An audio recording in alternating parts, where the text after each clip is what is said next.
All right, what's going on, everyone? Welcome to another episode of Conspiracy or Just a Coincidence on this very special day, a day that we're going to talk about all famous celebrities that were born on this day, famous politicians, with my good friend John from We've Read the Documents. John, welcome. Happy 420. Yes, happy 420 to you, Jack. It's been over 10 years since I've took a hit. Um, and I think the last time I did was because I had neck issues and I thought maybe you'd kill the pain when I had torticollis. But I'm good. I don't think I'll ever use marijuana again. I think it invites, of course, I am, born again, so the Holy Spirit dwells in me, so it can't be like Yeah. Kundalini can't wrap itself around my spine anymore, but it can knock at the door and I can be demonized and it can try to get back in. Well, I was going to make a But joke like, put out that bong, man. Come on. We're on, yeah, we're on yeah. Let me let stream. me let me let me get the bong over here. Just hit it. Just make a full rip out of the water bong. I never really smoked. I never really smoked pot that much. I didn't really. I Okay. didn't really. I've only spoken maybe a handful of times in my life. I never really cared for it. Yeah. I guess because we're talking about 420, so I guess we're talking about pot, right? Yeah. Right, So dude. it Well, made what? me paranoid. It was a little harsh on the lungs. I used to have this like steamroller with this 8 ball cue ball that was inside of it. You take a hit off of it because I used to a long time ago. Yeah. I used you'd work at a job. I used to work for Advance Auto where we used to deliver car parts. I mean, this is like, God, maybe we can feel old now. This was 15 years ago, All somewhere right. around there. And so, sometimes I'd give coworkers, rides to work or whatever. And so there's this guy named Julius, and he would give me pot instead of paying gas money, No And so way. That's sometimes funny. he got, now one time he gave me White Widow and some of that good that he said he got down there from Atlanta where his family members grow it in the Georgia area. I remember looking at it and it was like you could see the THC crystals on Yeah. the veins of it, right? You could like flick it and like it like would like snow like would come off of it, right? And so I took that and put it in the steamroller when I got home, and I shared it with my, she's girlfriend at the time, she's my wife now. Oh boy, let me tell you, that was, I mean, that had to been some government grade stuff right there because like I don't I like I remember getting dry mouth and the munchies really bad, and then I don't remember nothing else after that. Like that whole day Damn, or two dude. was like was just like it could have been laced with something for all I know. But yeah, so it's like that one episode of that 70s show where they smoke pot and they think that like there's a listening device inside of like Yeah. the vacuum cleaner. Right. So yeah, I get that paranoid when I smoke pot. So I Well, just it's always funny, like on 420, I see on Twitter, like it just restarts the whole like legalize drugs or like let's Mhm. legalize pot, let's legalize heroin. What's your take on this libertarian stance I'm of against it. I'm against it as a Christian, as even as a conservative now. I was a libertarian, for, in my 20s, I guess it mhm, kind of happens, right? When you kind of right. get woke to the world order, you get stuck in the Ron Paul trap, you become a Yeah. libertarian and you're like, Yep. That's it. anybody could do whatever they want, That's And exactly so, it, dude. and so now I came back to where I was before then because I was, you know, uh, conservative growing up, and raised in a Christian household, but I don't think I was born again. And Mhm. that's not, maybe I was. It's another discussion for another time. But I I now I'm like, no, I mean, look, we know the war on drugs is a failure, but there's got to be something that has to be done, though. I mean, but then again, can anything be done? So I guess the only thing I would say is do I think drugs should be legalized? No, I don't think they should be legalized. Uh, some people could say marijuana. I go back and forth with marijuana. Uh, yes, there are health benefits of THC. Uh, you can get it from CBD to some degree. Um, and so if someone had cancer for Rick Simpson oil, you can use it topically and almost get the same effect and wouldn't Mhm. be high, per se, or at least as high. Um, but there is a spiritual component to marijuana, like the Kundalini spirit, the spirit of Python, the spirit of divination. It's very strong in people who smoke pot. And I Hmm. mean, there's and there's we call alcohol spirits, right? So I'm not gonna say there's a spirit of alcohol, but there is, kind of this, when you drink, you open yourself up to, I think when you use drugs, all types of drugs, psychedelics. I mean, me and Carl Hassel, me and Carl's had this discussion on my channel. Shout out to Carl if you're listening, brother. He's here. I think psychedelics, and he could talk about it way more. He's way more like, Yes. I've only done a handful of psychedelics in my life. Okay. I never really liked them. I did Salvia Divitorum. I did ayahuasca. Damn. Wow. Never cared for them, but Yeah. this was way long ago. Never did LSD. I don't think I ever did mushrooms. I don't think I smoked pot, which you consider pot psychedelic. They'll open yourself up when when you're using drugs, you open yourself up to demonic possession, oppression. You have your own issues that drugs trigger with kind of mental illness and stuff like that. Everything mental illness can lead to drug use, but drug use can also cause mental illness. So I just don't think. I think if they're legalized, I think the libertarian thing would be if they're legalized, less people would do it, right? And I really don't think that's the case. I think if it's everywhere, more people would do it. Absolutely. I think there should be more. I think it should be more Christian outreach programs to get people off of drugs and keep people from getting on drugs. Mhm. I mean, how do you look at it, Jack? Am I wrong? I mean, No, that's how I look at it dude, now. it's so funny that progression of like you realize the system is broken. You say, all right, well, that means we need to get rid of the whole system and let's go to libertarianism. And I used to think that way too. Like I used to think, oh, I wouldn't have a problem if it was legal like alcohol, but it's with heroin specifically, but it's not that simple. Like just like you said, the drug war, we all know the CIA is helping bring drugs in. It's a whole money making scam for so many different avenues. But the alternative, like you think the problems with alcohol are bad. Wait till you have heroin legal and they're driving. Like it's going to be compound this issue by 10, dude. Like that's how I got my DUIs. I mean, you have life experience with that. My father was a heroin Right. addict, and he went many years. He got clean by the grace of God, and then he had hepatitis C from using heroin in the 70s, and then he relapsed when they told him OxyContin was safe, and he was taking it because he was in pain due to liver problems. And so when I was a teenager, I was very upset at my dad for relapsing and everything. But now, as an adult, looking back on it, I'm not angry at him anymore. Because now I get it. It wasn't necessarily his fault. The doctors were telling him it was perfectly safe and non-addicting. I even remember that as a time as a kid. Well, he got back on, and then it was a lifelong struggle with him after that. And then eventually got on methadone, and then, he ended up dying from methadone killing his liver. Yes, it does. So, it's tough, man, and I'm not saying, and then I would never also, some people go too far. They say Christians cannot be addicted to drugs. I disagree with that. I think, it's a sin. It's a struggle, just like, everything else is. And I think that, I would never tell someone who is an addict that they cannot be saved as being an addict, or if they're struggling that they're not saved. I've heard some people say that, and I think that's extremely harsh, and I think that's off-putting, and I don't think that glorifies God or helps anybody. No. So but yeah, I don't look at it from I mean, libertarian, do what thou wilt. I mean, Ayn Rand is like what, the goddess of libertarianism, of modern libertarianism, and that woman was evil as the day is long. I mean, from Russian Jewish family, she idolized, I think the serial killer Hickman was a Hickman, and she thought Hickman was like the Ubermensch, and that he really didn't like have any feelings or whatever, I think he killed a little girl. I think Hickman did. Let me look up Hickman real quick. I mean, that's where modern libertarianism comes from, right? Right. So, yes, he killed a 12-year-old girl. Her name was Miriam Parker, and a 24-year-old man. So he killed 2 people. So that's who Ayn Rand, has her melon protagonist in The Fountainhead and in the Really? I didn't see. I've only just like read the beginning of Atlas Shrugged, so I don't know much about Ayn Rand beyond that. Yeah, but her male protagonists are based right there. Did Ayn Rand admire the killer William Hickman?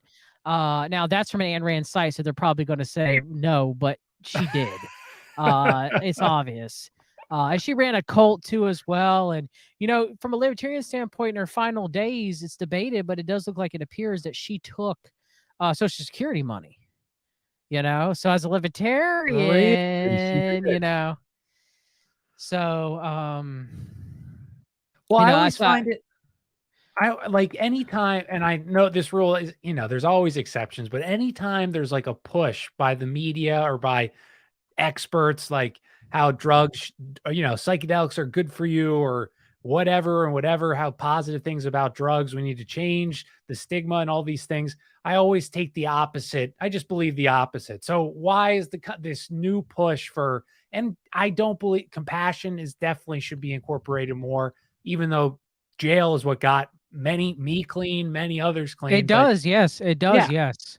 but so why are they pushing these? And I told John about this book I'm reading, The Hidden Dangers of the Rainbow by Constance Collins or something. And she talked, in this book was written in like 79.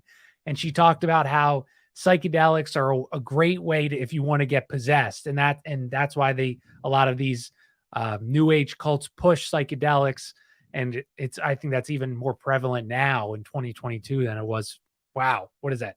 40 years ago? Yeah, I mean, Peter Thiel funding the ketamine clinics in the United States of America and the psychedelics to get people, off of out of their mental illness. It's using these plants instead of one, getting right with God and having faith in God, and working through their own issues and and denying thyself. And I'm not saying that Christians shouldn't, if necessary for mental illnesses, you might need to take certain supplements to help out, or Mhm. or clean up your diet, or very rare cases take medications. I'm not going to say that that I'm not like a Church of Christ scientist, like it's total, like I believe in faith healing, yes, but I do think that God gave us a brain too as well, and Right. common sense, So I mean, if you're bleeding out in the side of the road because you got in a car accident, yes, of course, pray and pray away. I will be doing that if that ever happens to me too. But Yeah. however, I'm not going to deny modern medical science trying to save my life, or modern conventional medicine. Now, granted, I'll use natural medicine to bolster my Mhm. recovery, obviously, but I mean, that's how I look at it, man. I mean, so, but I guess a roundabout way of saying is there are certain things that can't be done, even in the severe cases of mental illness or PTSD, that don't require psychedelic uses or microdosing of shrooms or Mhm. ayahuasca trips or ibogaine. And I used to many years ago when I was a Gnostic recommend this stuff Really? to clients and stuff like that. Yeah. No way. That would book coaching with me because I thought, I mean, I had Kundalini wrapped around my spine, so why not go, Kundalini's, whispering in my ears, and pushing this Interesting, stuff. dude. But now I see how truly evil it is. Yeah. And I speak out against it now because I don't think that we're supposed to, um, you know, we're supposed to face reality as hard and harsh it is. And these drugs stop you from facing reality. I mean, pretty much that's really what it boils down to, is most people who abuse and use drugs, it does feel good, obviously. And there are, you know, uh, neurotransmitter components too as well, like dopamine cycles and stuff like that.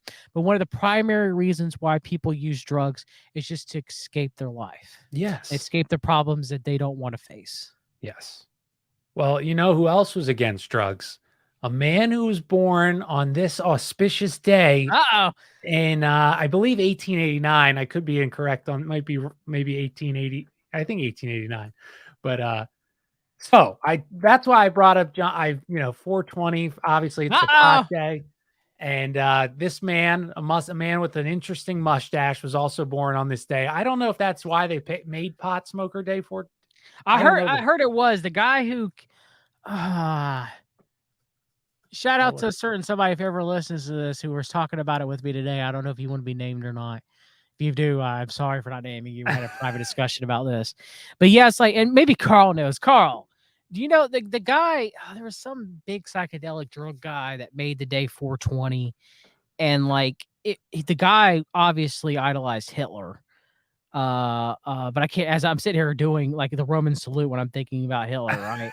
And I'm trying to think about the Someone's guy's gonna clip name. that. It's a subconscious Roman salute. But I've talked. I mean, look, Mustache Man. Look, all world leaders are corrupt.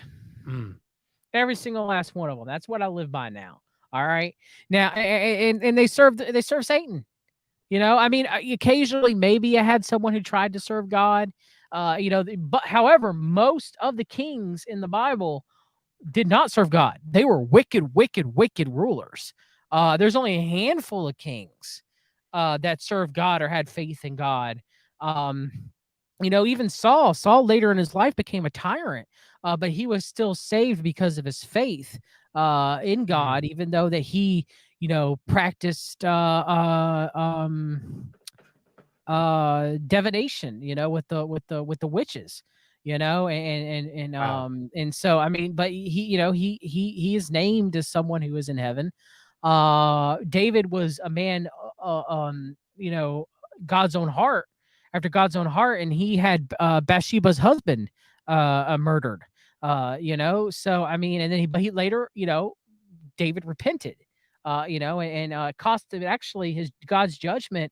It cost David his one of his younger sons, Damn. because of that. So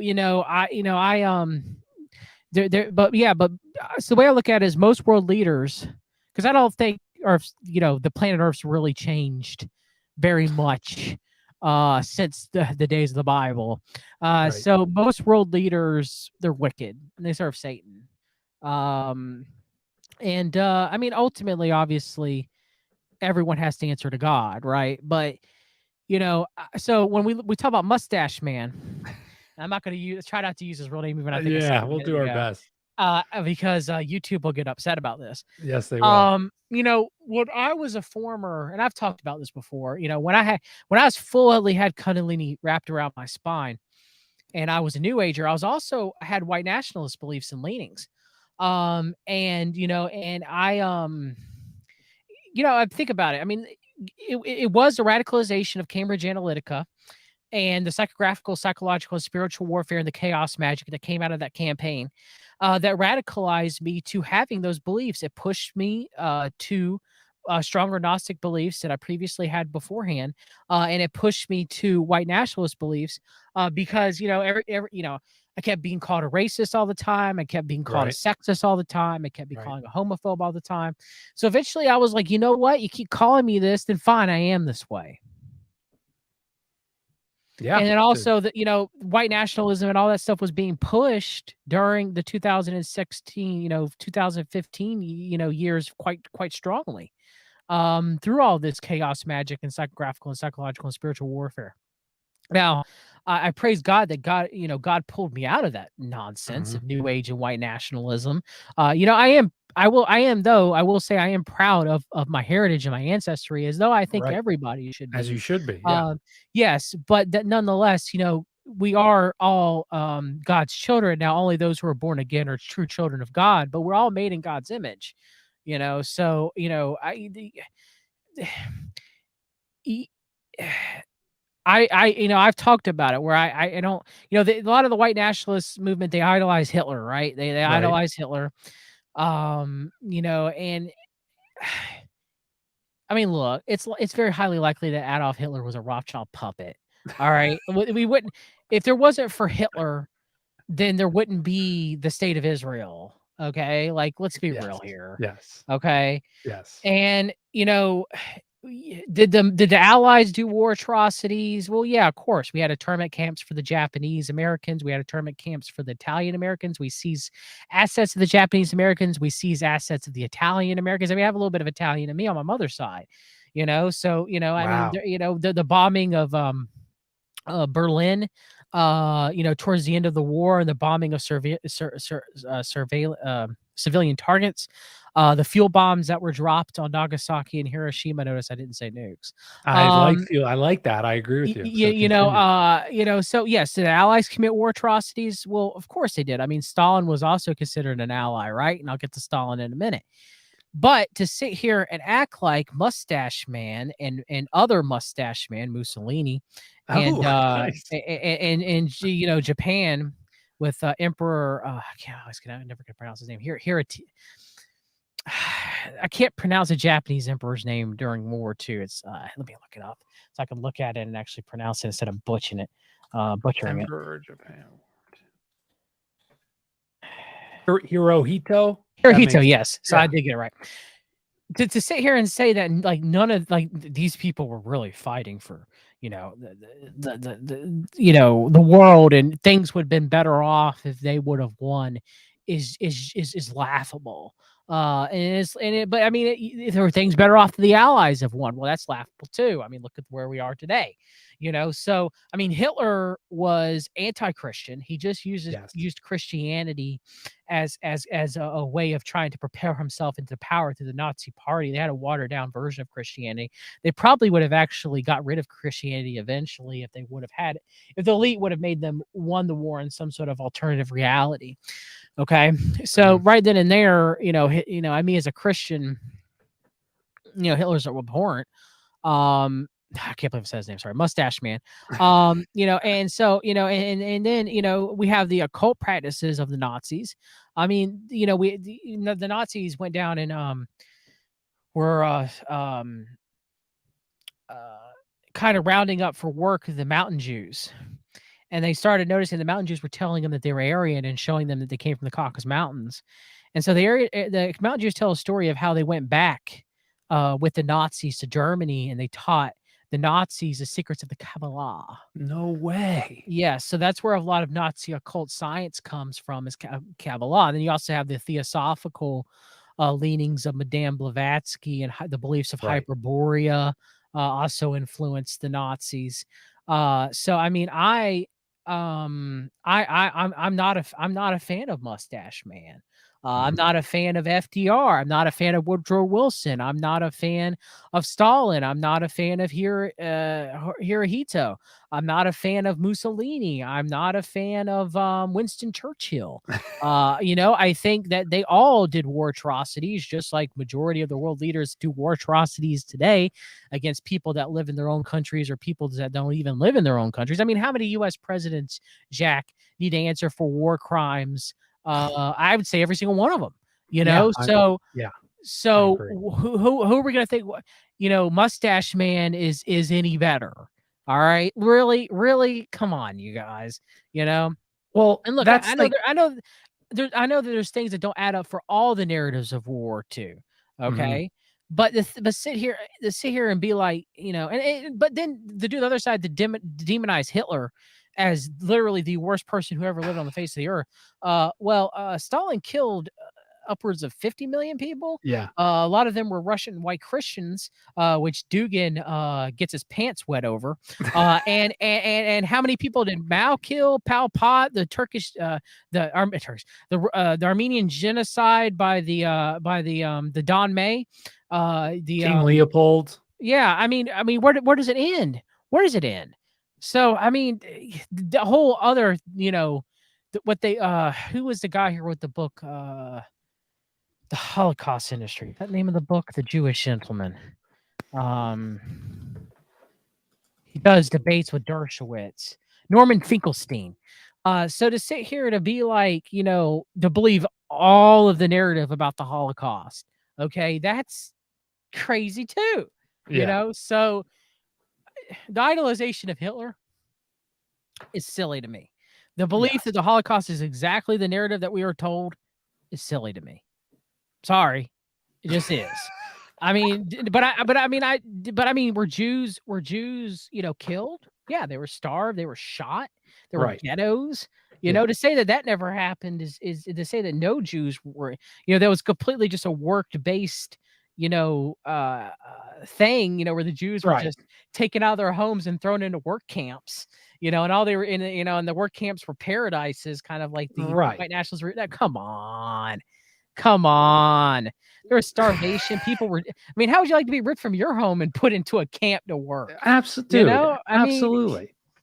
so It's what do you think I, about it? Am I off base, I Jack? think Or you're, dude. Like so, like I told you earlier, I go by that rule. What the mainstream press says, I take the opposite. And for a while, I was like, man, maybe this guy is demonized because he was trying to fight the globalists. He's like the Putin of 1930s and 40s.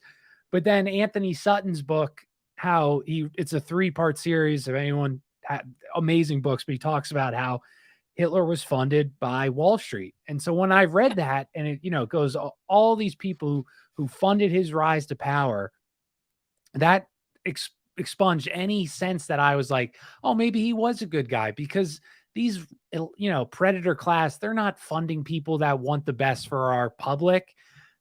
Like that just doesn't, it's not what happens. Like, it's a nice story to think, oh, some guy finally cared about the people in his country. And maybe he did, but to the extent that he's the great guy and everyone else, that's just like you said, that it's not true. Like, we live in gray areas. We don't live in bad guy, good guy. We're not in a Marvel movie, did Hitler kill himself, or did he go down there to South Dude. America? Because if he went down there to South America, then he definitely just did whatever the banking world elite families, the Rockefellers, the Carnegies at the time, the Rothschilds, they told him, good job. You got to pass down there in Argentina. I mean, to sit here, and I mean, like the mental gym. It's the same thing with Pinochet over Allende and Chile. When you're a white nationalist, you're like, oh, helicopter rides. Augusto Pinochet fighting the communists. Well, what was one of the first things that Augusto Pinochet did when he claimed power over Chile? I don't know. He What was? instituted repayments to the International Monetary Fund that No Allende had cut. way. No way. Yes. Wow. I'm not saying Allende's our guy either, but come on. That's like one of the first things. And then Pinochet had his own, like CMP connected in Schneider, Recluse, has done excellent work on this, and he covered it in his book, Strange Tales of the Parapolitical. You should go buy it. I gotta check that out. He talks about Colonia Dignidad. And so Colonia Dignidad was like where all the CMPers were going down to like this place where they can relive the German times and like rape the locals and stuff and kids and stuff. And this was all, the Pinochet administration was perfectly fine with Colonia Dignidad. And we don't even know what else was going on down there. Probably medical experimentations, maybe Hitler showed up a time or two, so I mean, like, this a revisionism of who everybody needs a hero, but everybody needs a savior, but they don't look to Jesus. It's ridiculous. It's ridiculous. That's key. That's so key. We still have that to everyone. Everyone wants this simple. So no one wants to look inward. They want somebody, a savior figure, to save them. And it doesn't matter who it is. It could be Elon Musk. It could be Donald Trump. But it just puts the pressure not on them. They look outside when they should look to God, Jesus, and themselves. That's the only change we can control. But to think that these powerful people are going to save you, it's insanity. And I don't know what you do to wake people up from that. I know, because it's communism versus fascism, right? Yeah. It's Republicans versus Democrats, right? Right.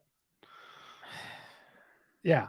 It's just, I just find you're right. It's funny though, like how the white nationalist side, they idolize this guy. Like he was everything that could have been good with the world. When they're so, like, if they identify as Christian, like you said, he was using the Catholic Church as a means to an end. He wasn't going to allow that. He followed Blavatsky's theosophical, whatever word, beliefs, right? I mean, that was what that he got all of his stuff from her and her work. And that's what Mustache Man did. I mean, didn't Colonel Michael Aquino go to that castle where they were doing all the SS rituals at? What castle was that? I can't even remember what castle that was. It was Himmler's castle. Yeah, it was Himmler's castle. What was the name of it? Wewelsburg. Yeah, so they were going there. So I mean, what were they doing there? Sacrificing kids, pedophilia, molestation. So what? Well, I guess to the white nationalists out there, well, I guess that's just Jewish tricks and lies. Yeah, that's what they'd say. it's a You difficult can read world their to own be in. writings, man. You can read their own writings. Why do occultists still to this day go to Wesselberg, to Himmler's castle? Why do they do that to this day? They still do. They Wow, do they? still do. It is crazy, dude. It's and again, and like our whole thing, especially in that far right side, it's like, Christian values, blah, blah, blah. But how do you have Christian values without Christianity? Like all these things, they wash away. Again, it just goes back to this need of a savior figure that they can like put their faith in, and they pick anybody but God or Jesus.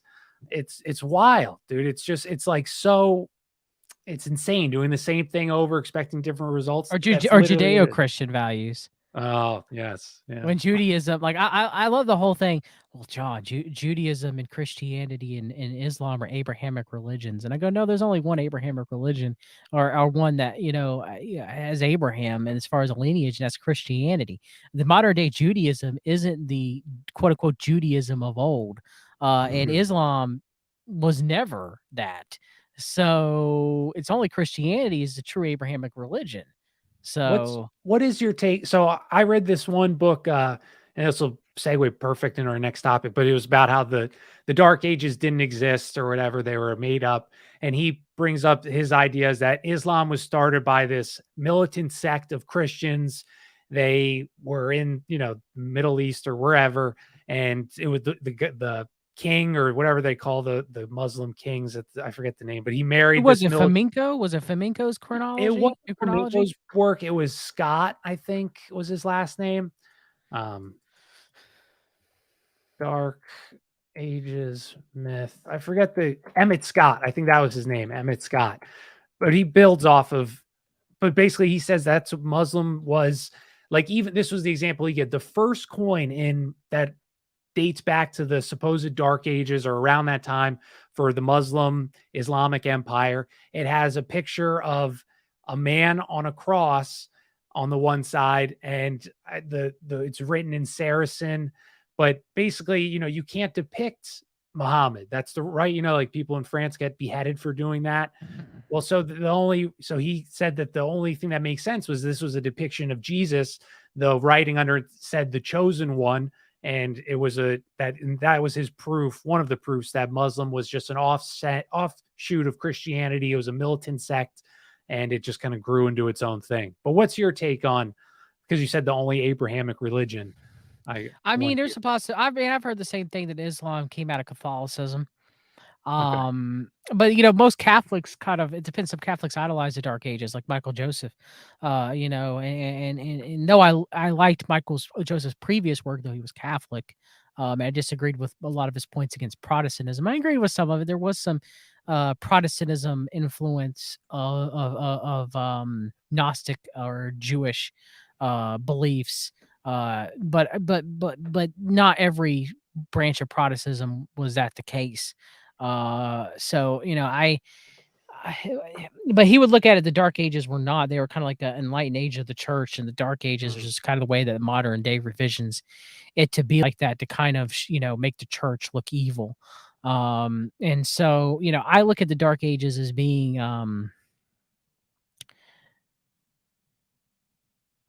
muddled, but probably better than what they say it is in conventional historical beliefs now. That makes any sense. And to circle back to Islam, well, yeah, I mean, like Islam's a false religion, in my opinion. Mhm. I mean, every religion except Bible believing Christianity is from descends from the mystery schools in some fashion. You can even, like I've discussed, trace back to the serpent, lying and distorting God's words to Eve and say, if you eat of the tree of the knowledge of good and evil, you'll be like gods and you'll live forever. Where if she just ate from the tree of life, they would have lived forever. Right. So, Satan just outright lied to them right then and there.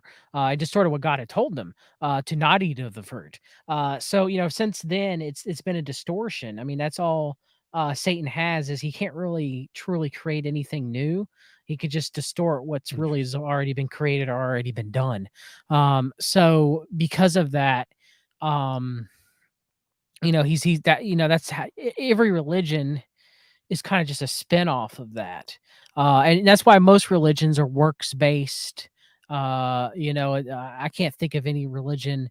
You'll watch the Zeitgeist movies and they'll say, well, Mithra Mm. ism is close to Christianity, but when you really look into it, it really isn't. It's a bunch of Yes. bunk, Yeah. you know. Ugh. So, Christianity, you have God who comes in the flesh as Jesus Christ, and then who lives a sinless life, who is then crucified, and in doing so as a blood sacrifice or blood atonement, you know, all of the sin of those who accept that sacrifice and believe in the blood atonement of Jesus Christ and believe in Jesus and God the Father and serve them, they're marked. Okay. Mm. So when you're marked by God, your sin, because sin has to, sin, which you could say, like a transgression. A transgression has to be repaid in blood. Revenge, or so like you don't normally say. I'm not saying it's revenge per se, but it has to be paid in some sort of some blood sacrifice. Okay, Okay. so our transgressions are paid through our belief, and so when we are judged by God, Jesus is our advocate and says he believes in the sacrifice that I've done. He has faith. He's bought, signed with a price. He's freed from sin. The Holy Spirit has entered him, and then God won't look at everything that you've done. Instead he'll see Jesus. Hmm. And then, you don't go to the lake of fire. And that's, after the events of Revelation have played out. Because when we die right now, if you are born again, you go to paradise, which is Abraham's bosom. You don't go to heaven, you go to paradise. Ah. Okay. If you're not, you go to Hades. And then later you'll be cast into the outer darkness once everybody is judged, including the Damn, angels. dude. So you're just waiting before you get your eternity? Yeah. Damn. That can't be fun. And then when you're cast into outer darkness, kind of like the Dante's Inferno version of hell, that's not really what it is. It's God isn't going to force anyone to be with him if they don't want to be. Right. I like that. As a Yeah. just king, as a loving father, he's not going to force. So you go to the farthest place in existence of where you're separate completely, there's God's just faintly there. Presence is just faintly there. And so Jesus calls it the outer darkness, where there'll be gnashing of teeth and wailing. So there'll be people who are crying because they're tormented because of what, through their own hubris or through their own Mhm. sin. They've realized their mistakes, but it's too late. Damn, And there's dude. big people who will be angry and curse God. And there'll people will be torment, and there'll be fire, and they'll be thirsty, but they can't drink, so your needs will never be truly satisfied, because you're completely separated from God at that point. That's vicious. Wow. So, at least that's the way I look at it. If anybody looks at it differently, I would, anybody can, they can, they can, we're welcome to email me. We've read the documents, but that's how I've seen it. I've reading the Bible many times and listening to a whole bunch of stuff. But I mean, that's why Jesus hadn't gone to heaven yet after he was crucified, right? So he hadn't ascended to the Father until he was resurrected. Okay, so that's why he told the thief, the penitent thief, today you will be with me in paradise. He didn't say heaven, you will be Ah. with me in paradise. Okay. So, Jesus didn't. That's why when Mary tried to cling to him, because the King James Version is actually correct in the translation of this. Jesus says, "Don't touch me," not cling to me, don't touch me, because he was perfectly holy, because he just resurrected. And he's Wow. like, I'm going to ascend to the Father in heaven. And so that's what he ended up doing. So that's when he went to heaven. So when we die, our bodies, of course, are asleep. They're here. Okay. And then we go to paradise, which, is a very nice and pleasant place, obviously. We feel God there and everything, but we don't go to heaven. Not yet, anyway. We don't go to heaven until, um, the book of Revelation, and eventually we don't even Interesting. live in heaven in Revelation.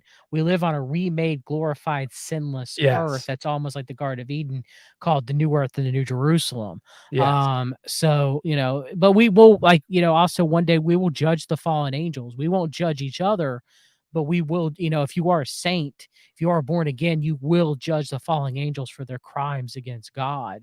That's talked Wow. about in the Bible too as well. So I didn't mean Damn. to get on a tangent about this, but No, dude. Well, no, I don't know. But no, dude, you're like my Bible guy. I still I gotta read it, and I know I should, but so whenever you say, I trust you, because just start listening to it. I don't have it 100% right. maybe that's a good idea. I don't have it. Audiobook I it. don't have it 100% right. Some people might disagree with my ask, but I do maintain core orthodox, not Orthodox Church, Yeah. but Orthodox beliefs in Christianity. No. So I think if you maintain those Orthodox beliefs, if you truly believe those Orthodox beliefs, I believe I believe you're saved. Yeah. Now outside of that, we can discuss pre-trib, post-trib, mid-trib, but there's certain things as Christians that are core beliefs. And that's what testing the spirits are, testing a person's spirit, because you test both the spirits. Or some spirits that are from God and some spirits that are from Satan, but there's also test the spirit of a man too as well. Mm. First John kind of you can apply to both. And so when you're testing a spirit of a man, you're trying to figure out, okay, so what do you believe? Yeah. And if they tell you kind of the Orthodox, I don't need to go through them here, but then, yeah, they're, if they truly believe that and they show the fruits of such, then they're born again, so how you can tell. So, a lot of people say, judge unless ye be judged, which is true. But a lot of people, when they talk about, when Jesus said to the woman at the well, you know, to the people that wanted to stone the adulteress, they said, he was not sin, cast the first stone. But they always leave out what Jesus said to the woman, which was, now go and sin no more. Mm. So it wasn't, when Jesus sat with the sinners, he wasn't like, okay, you guys keep, cheating your tax collections and you keep being whores and stuff like that. He'd be like, hey, you need to stop sinning, Right. So, but no one wants to hear that now. So. No, dude, I love it. So for a while, I was big on Tartaria, and Okay. I was doing a few shows. I was reading flamenco, and I remember I reached out to my resource here and John, and John's response. I forget what your I think you said it's a dead end or something like that, to that effect. And I was at first I was like, no, dude, what are you talking about? And I see so much Tartaria stuff, and I was really into it. And after John said that, So maybe was like I.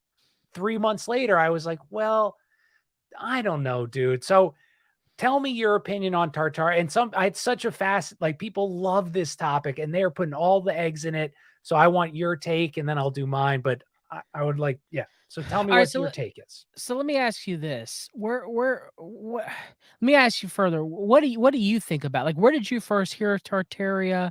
When you first, let's get a little bit more. I'm curious to see what your background is before then I I'll think give I mine. just saw a YouTube video or a podcast. That's I how it think it always was on starts, right? Tinfoil Hat. It was on some Oh, guy okay. was on there he was talking about the time, they added all this time, and then he was talking about Tartaria. It was these two guys I stopped listening to Tinfoil Hat a long time ago, but whenever that was on, and that's what started. And then I started reading flamenco. I found him and he has a lot of short books, but that's how I got into it.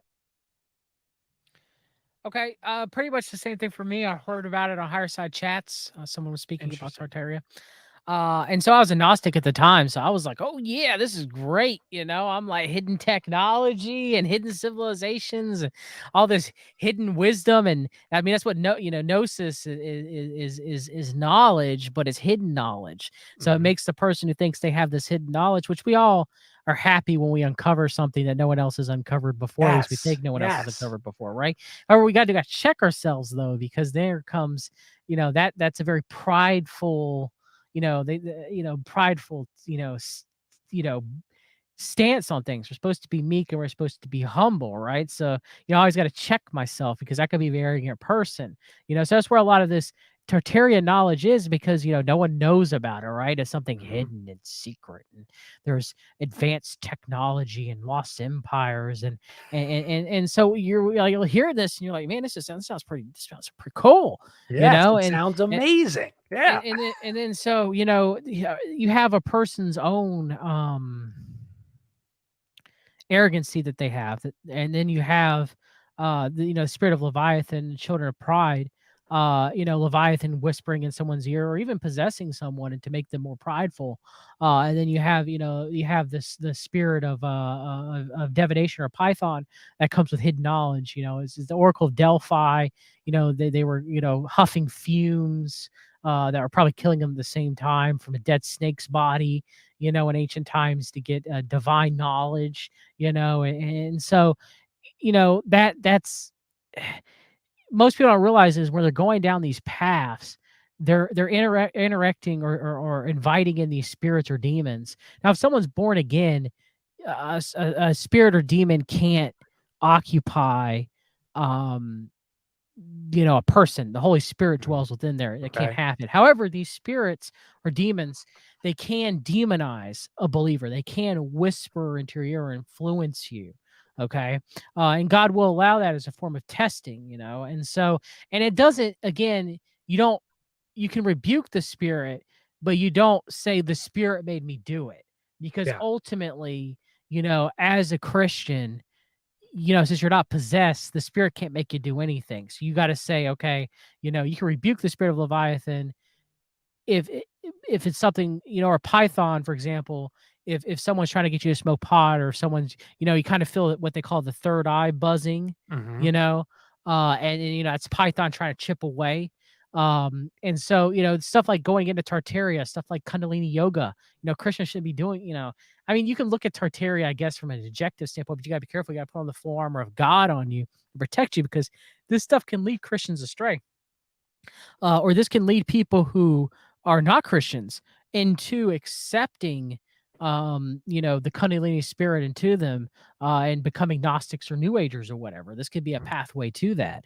And so, again, a person, even if a person does become filled with evil spirits or does become demonically possessed, they still have to repent for their own sins that they have done. Okay, so some people might say, John, you're a little bit close to deliverance, and I do believe that Jesus does deliver us, but I believe the supernatural exists. I think a lot of Christians shun the supernatural. I agree with that. They don't think it, it's not a thing. Michael Heisner talked a lot about, the supernatural existing. But at the same time, I think people could take the supernatural way too far too. Mhm. And you see a lot in the New Apostolic Reformation of that happening, where they're not even Christian at that point, they're pagan, so it's kind of a balance. Yeah. But Tartaria, again, it reminds me a lot of the mythos of Atlantis and Lemuria. It reminds me a lot of that. That they were peaceful civilizations that had advanced technology, that through great cataclysms or war or whatever were destroyed. Hyperborea is another one that's very strong in theosophy. So Tartaria is just another telling of that. However, it's from a Russian standpoint. And Dugan seems like it's at the same time he calls Tartaria silly, but yet he's pushing Tartaria narratives too. It's So quite Dugan weird. Dugan mentions Tartaria? Someone asked him on a question, and I think he said it was kind of silly. Interesting. So he But knows at the about it same though. time, he's still pushing it though in a Right. different manner. Yes. That Russian society has always been superior and always have had advanced technology and stuff like that and everything. So it's kind of weird. Yeah. It's kind of like, are you talking out of are you double-minded, Dugan? Or are you talking out of both sides of your mouth? So so the whole Tartaria thing to me, it just, again, the mythos of Tartaria makes you think. It opens you up to New Age beliefs. It opens you up to the spirit of Python. It opens you up to Gnosticism. And Yeah, MacMan in the chat's 100% right. MacMan 1895. It's odd how all of a sudden these things just pop out of nowhere on YouTube or in the conspiracy culture. Like No Trees on Flat Earth is another one, right? So they just, and all of a sudden there's tons of evidence Mhm. that no one's ever put together before Okay. And it's not like one central person usually coming up with a theory, right? It's all of a sudden like these group of people or just some random people that you don't even know, some anonymous YouTubers or whatever, just all of a sudden come out with this theory and it just catches fire, you know? Yes. But it doesn't lead you to God, you know? Now, I don't believe in a flat earth, okay? I'm not going to say that I haven't looked into it. I'm not going to say that I am 100% sure that the earth is a globe, okay? But I will say that flat earth in most instances doesn't lead people away from God. There's actually been quite a few Yes. people where flat earth has led them to God in Jesus I agree Christ. with you. Yeah. And then again, you got to be careful with the book of Enoch. That's another discussion. You know, I don't think baby Christians that are on milk, as Paul would say, should read the book of Enoch, you know. But when you're strong in your faith and you got the full armor of God on and you're prayed up, you know, and you want that meat, as Paul would say, you're done with the milk and you want meat, then Yeah. maybe you should read the book of Enoch. It shouldn't be in the Bible. There's truth in it though. There's truth in it. A lot of these non-Gnostic extra biblical accounts, there is some truth in it. Most of the Gnostic accounts, there's no truth, like or very little bit, like just really little, very little. But I mean, I read the early church fathers, for example, you know, and they're up until the Council of Nicaea, so the anti-Nicene period or the apostolic period. And do I agree with everything they say? No. Do I gain a lot of wisdom and knowledge from there? You know, it's just like listening to a sermon, you Mhm. know. Again, you know, if you're a baby Christian, stick to reading the Bible. You know, find yourself a good independent Baptist church. You know, find yourself a preacher that preaches from the Bible. Actually, you know, my preacher goes by book for every Damn. so right now we've been in the book of John for like 7-8 weeks, okay, you know, so he's just going right down, verse by verse, okay, so he'll do, John 1 to John 1:10, Right. okay, and then go on from there, so try to find a preacher that practices exegesis instead of eisegesis. Eisegesis is when you're trying to put your own Mhm. interpretation into Okay. the text. You're not taking the context or who's spoken to, or and a lot of, I read Happy Birthday, Barbara Marx Hubbard. That's all Barbara Marx Hubbard does is eisegesis. Like she takes everything completely out of context. A lot of New Agers do that too. When there's a lot of things that Jesus is speaking to, he's saying the disciples in of themselves, okay? The 12 disciples, they are able to do things that you and I cannot do today. Okay. It's pretty clear he's speaking specifically to them, but they'll go, no, he means, everybody, and Mhm. so it's like, they'll say, talking about move a mountain and go, your faith can move mountains. And yes, that is true, but people will take that literally and say we can do everything. Mhm. We can walk on water, we can will things into existence, kind of like the little G philosophy, you know. Yeah. So, but yeah, Tartaria to me is just Gnostic. It's just another lipstick on a pig for Hyperborea, Lumeria, Atlantis. It's hidden knowledge. It's Gnostic knowledge, and it's literally, in the back alley, Satan's like, hey, they're lying to you, right? And you're like, well, yeah, but why should I trust you? Because they've always lied to you. And here's something you might not know about it. It's called Tartaria. And in the moment, you get on that and you're like, well, that's what happened to me. Oh, they lied to me Mhm. about 9/11. Oh, what else did they lie to me about? Oh, they lied to me about about Christianity and the church, and oh, Zeitgeist is real, and Jordan Maxwell, he seems like a really good guy. He seems really earnest, and the next thing you know, I'm a Gnostic Christian, Right. and Yeah. I mean, looking back on it now, I'm like, oh man, how foolish was I? Yeah. Like I thank God constantly that He pulled me out of this. All right, because I'm ashamed by it. I'm ashamed by it. No. No, Oh, actually, I won't say ashamed because Satan tries to use shame. What's the correct word? I don't want to use shame. Um, I guess you felt a little foolish. I'm repentant about it. Yeah. I'm earnestly repentant about it, and I feel like that is truly a mistake. And yeah, I feel foolish about it. Well, Because I bought the lie. And so, but if I would have known about the early church, if I would have known about the apostolic church, if I would have known the church before Constantine, and even the first council of Nicaea, it wasn't completely controlled by Constantine, or how the Bible was arranged was even before Constantine. Like there's certain things that if I would have known, you know, Hmm. I, I would have fell for it. Yeah. Well, so like the thing, so a few things like pushed me. One was I felt like Fermenko, and for anybody, he's like the guy that wrote all these books on it. He was like the first one. He was a Russian mathematician, and so first he pushes this Russian like supremacy, a lot like Dugin, that Tartaria was these Russian people. They conquered the world, or they expanded their with this architecture all around the globe. Yeah. That kind of spun me off. But there are some good, I mean, like any good fun conspiracy candy, it does have some, like, the architecture that I was like Oh, it's posting. fun, right? It's Right. fun, Yes. right? That's how Satan gets you, because Yeah. it's fun. It's interesting. It's not boring, you It's know? But definitely the not. problem is what is its fruits, Jack? Right. Right. Yeah. I don't know. Where does it lead you? I have no idea. I have no idea.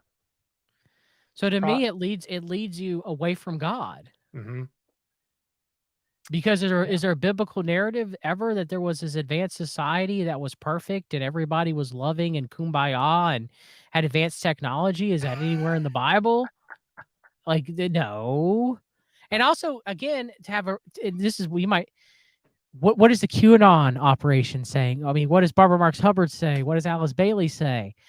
Well, they say that that's what the Brave New World Order of Love and Light's going to be, is Mm. what this Ooh, was. that's a And great they say point, dude. return to Tartaria. They That's a great say point. return to Tartaria, return to Atlantis. Remember who you are. Remember where you came from.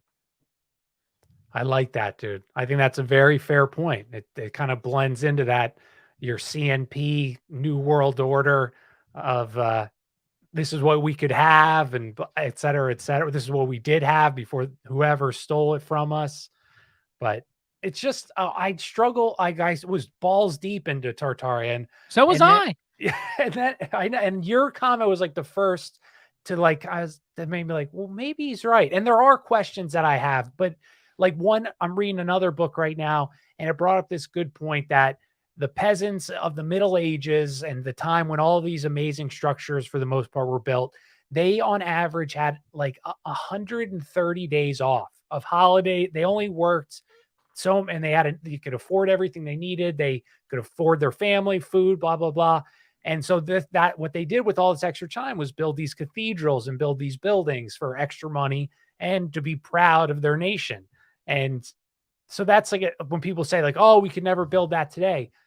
I know No, we we can can build still it we today. can still we can still build the stuff Yeah, we today. just we're just soulless, and our leaders are soulless, so they'll never build a beautiful, amazing church We again. turn away from God, Yeah, you know? that's true too. Not people like you and I that are born again, and hopefully people listening, but like, maybe that's what we should do. Maybe we should, maybe we should start.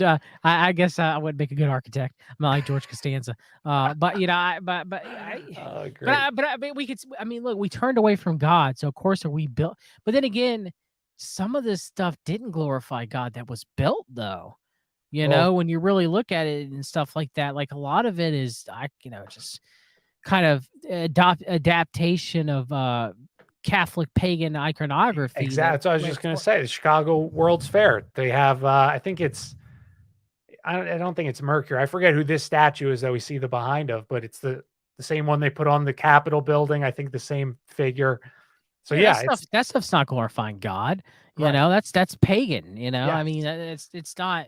So the Bible's pretty clear that the world has been bad, and there's been times where God has intervened through his infinite long suffering and grace and mercy.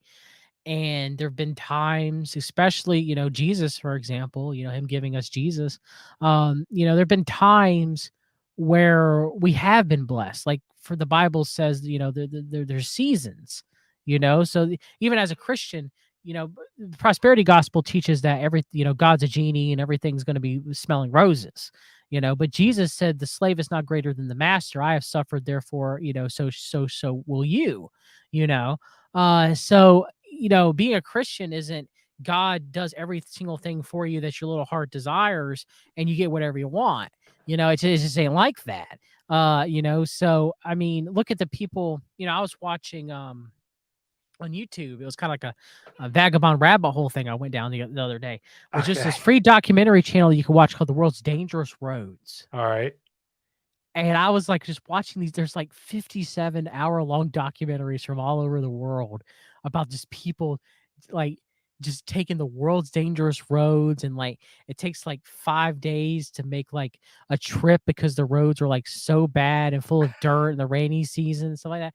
So I happened to watch this episode on Nicaragua because they ran Contra, and not Allende. Um, who's the Ortega? Ortega's still in power, the Sandinistan president. Okay. Okay. And so, the Contra tried to overthrow. So I'm watching this, and they had, it was very interesting. They had two, and Latin America is mainly a Catholic, Right. Catholic influence, Yes. Catholic Church. Now there are people who are in the Catholic Church who, despite of the Catholic Church, are born again, and there's people who are in the Orthodox Church that, despite the Orthodox Church, they are born again. Okay, and that's not up to me to make determination. That's up to God. And I do believe that. I know I have friends, though I disagree with them, obviously being Orthodox. I've had enough discussions with them where I do earnestly believe that they are born again. So I'm watching this, and there was two pastors that live in a very poor town in Nicaragua. I mean, very poor, Jack. And they were making a trip to a neighbor town by a motorbike. And they weren't priests; they were Protestants. Okay. Okay, and they were, I look what appeared to be, I think, Presbyterian, and they were trying to go to the neighbor town to proselytize, and just how arduous their trip was, and how the motorbike kept breaking down, but God kept providing for them in this documentary. And people kept helping them. They would come out of nowhere and Mm. like help them and everything like that, and how they just kept trusting God. And even when they couldn't make it to the town fully, they end up still spreading the gospel and still trusting in the Lord. So it wasn't God's will for them to make it to that distant town, but on their way through their journey, God sharpened them. They always maintained the faith. When things were going wrong, they weren't like, "Oh, woe is me." Things are going wrong. They were going, "Well, there must be a reason that God is doing this, and we have to continue to glorify Him and maintain the faith." It was beautiful watching this. The guy doing the documentary, who's done all these documentaries, obviously I don't think he was a Christian. It didn't seem like he was, but just to show that, okay, it was touching, man. It Yeah. was beautiful. Yeah. And America, we got it good here. These people sacrifice everything for their faith. I mean, look at what's happening in China right now, where, if you try to proselytize on the internet, mention Jesus Christ, just his name, you can get thrown in prison or killed or worse. Mm. I mean, we have it good here, Oh, yeah. Dude, I used to think like for a while I was in this stage where I was like, all economic systems are controlled by the top. Communism, it's still, supported by Wall Street. But as I can go on this journey or whatever, I really start to see, I don't want to be like a crazy 1950s person, like better dead than red, but there is something like inherently demonic or like something Mhm. evil that resides in like communistic forms of government. Would you agree, or do you think there's a reason why that is, without like godliness changes you to communism, or I what's your think take? I think to have a communist society, you can't have God and Jesus. Okay, But then you can say the same thing about a fascist society. this is true. Yeah. I mean, Mussolini, or you could say the same thing about National Socialist Society. I mean, I really believe that eventually Mustache Man would have outlawed Christianity. Yeah. I mean, I know Philip K. Dick is propaganda, and the man in the high castle is, but that's what Have you seen happened. the show? I hated the ending, but I enjoyed Oh, the that's show right. for We what it talked was. about it. Mhm. Oh, that's right. Because I read Uh, the book, and anybody, if you guys don't know, Man in the High Castle it was what if the it was very Nazis in well. It was Japan very won the well war? acted. It was very well Yes. acted. Very well written to the end. Yeah. But I mean, what did you think about it? I guess we I discussed it love in the private, first. but I love that that concept. it's like a perfect book for anybody or movie that anybody in the conspiracy movie because it's like a what if scenario. But I loved it and I've watched it multiple times. But like you said, the end it got a little weird, and And I mean, Germany rewrote Christianity, right, to be a nation state religion, right? mhm, And then they hollowed it out. They completely threw out the Old Testament. Okay, if I interesting. I remember didn't know correctly, and that. you couldn't get a full Bible. You could have a Bible in the neutral zone, but you couldn't have a Bible Oh or yes, you couldn't yeah, have a full Bible in the Nazi states or in right, Germany. yeah, So I mean, I think that's what would have happened. I agree. And I don't, and so though I believe that Christianity is the objective truth, God the Father, Jesus Christ are the objective truth. I find that to be abhorrent because they're keeping the truth away from the world. And so look, I mean, none of them. I mean, yeah, you're right. I mean, I mean, let's be real. All forms of government that push away God and Jesus, they're all gonna be, without God and Jesus, it's not, They'll fail. They'll crumble. but then again, every government's been like that. That's true.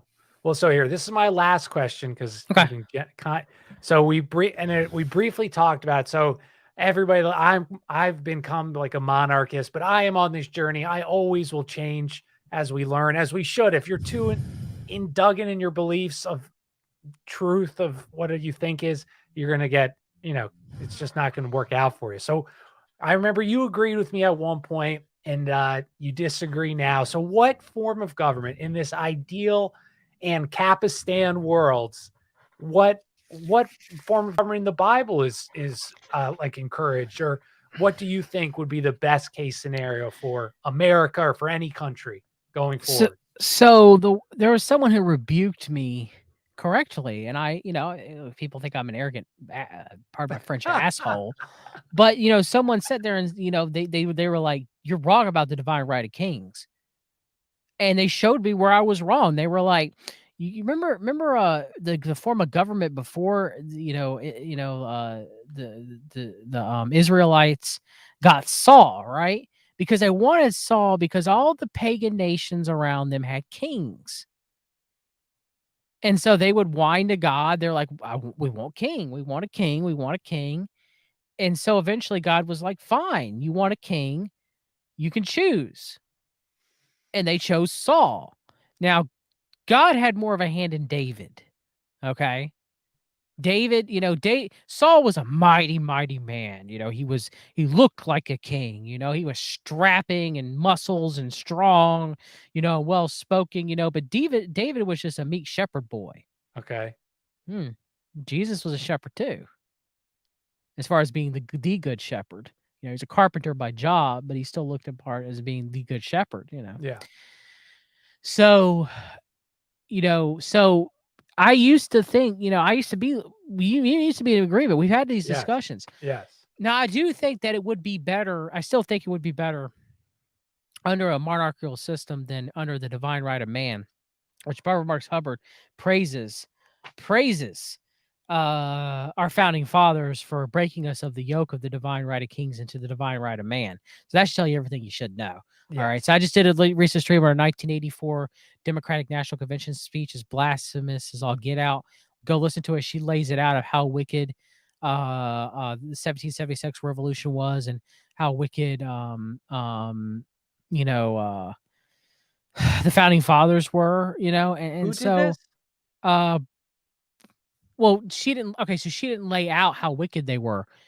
If you listen to her, she glorifies them, I see. I got it. so you Got it. can see that they're wicked by the what she's like. She's saying Yes. like through their rebellion, like they spoke the word into flesh through the Right. You States Constitution, and it's like, Nice. whoa, you're blaspheming. Nice. What was written in John is Jesus Christ is the word in flesh. He's logos, Yeah. So I'm sorry I misspoke there. Thank you for correcting me, or I got confused a little in my brain a little bit. Because I but thought you were. I was like, I got to listen to this speech. Who's calling them evil? no, but it's so I think it is. I do think Madame Blavatsky, when she called Revelation of the Method, I still think it exists. I think that's what Barbara Marx Hubbard did from that speech. And look, I'm not going to say that again, we've had wicked kings. Most kings are wicked. Okay, the Bible shows that. Most of the Bible, if you go read First and Second Kings, majority of them were wicked. I mean, Hezekiah wasn't fully. It's like majority of them were wicked, wicked, wicked, wicked, evil people. So you could argue that majority of the kings throughout history were also wicked, wicked, evil people too. And I mean, I'm a Baptist. The Baptists, want to separate themselves from, the English monarchy. So they Yep. came to the United States and they separated. They were separatists. Yes. So, but they instituted a government kind of similar to what was in the Bible, and that it was rooted in God and Jesus, but it was like a local council. Okay. Okay.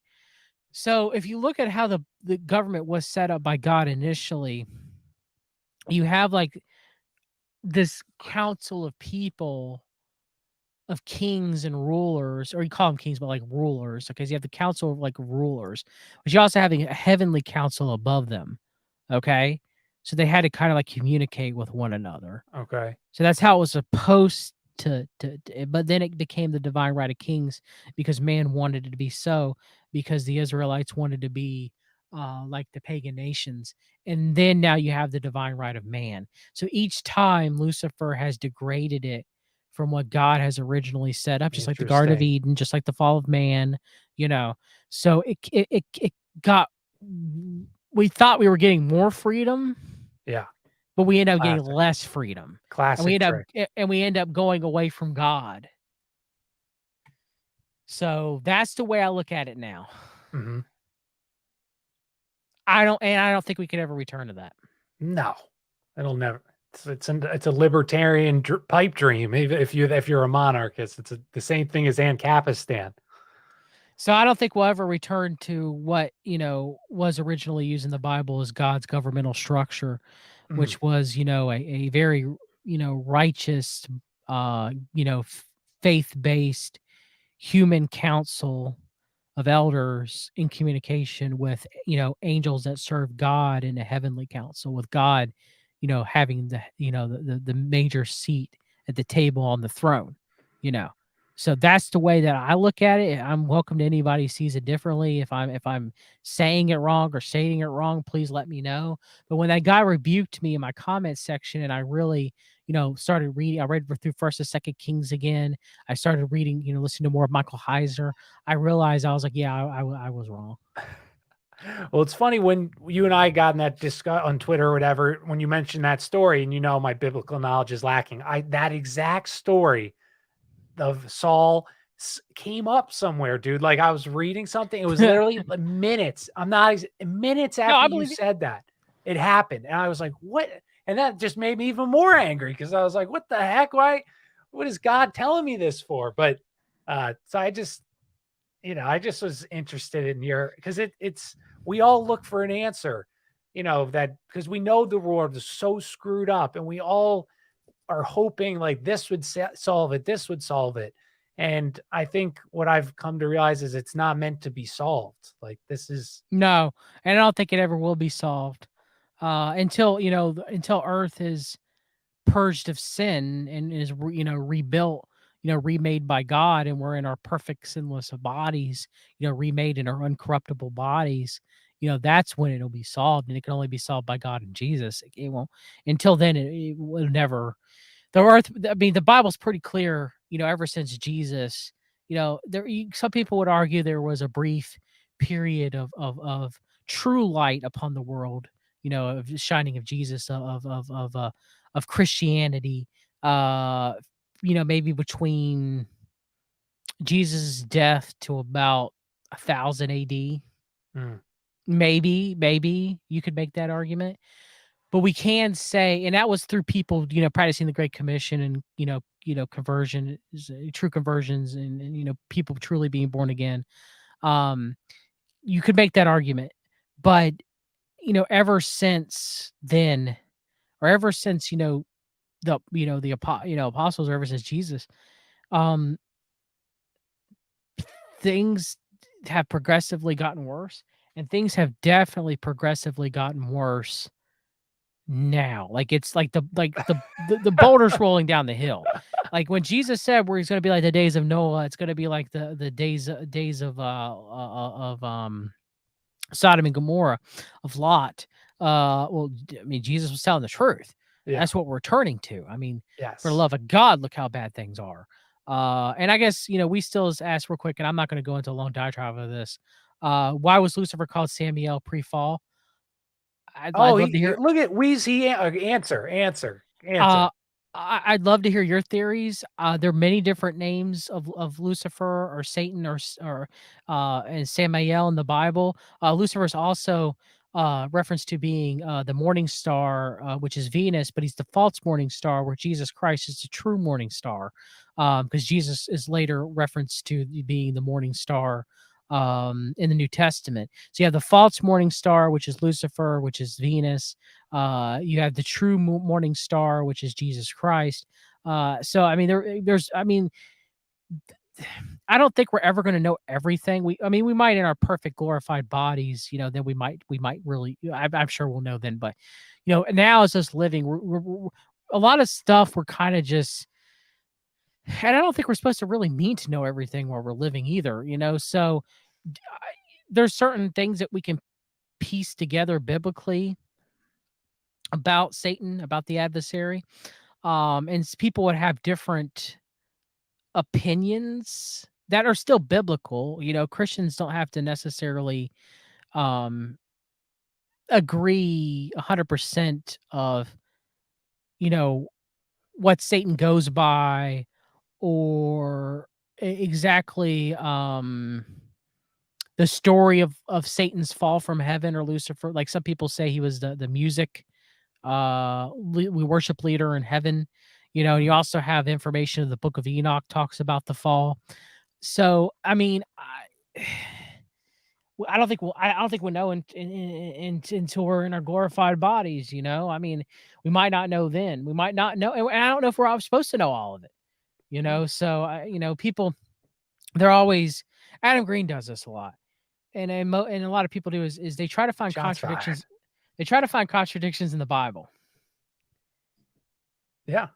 And most of them, if not, in my opinion, all of them can be explained if you just think,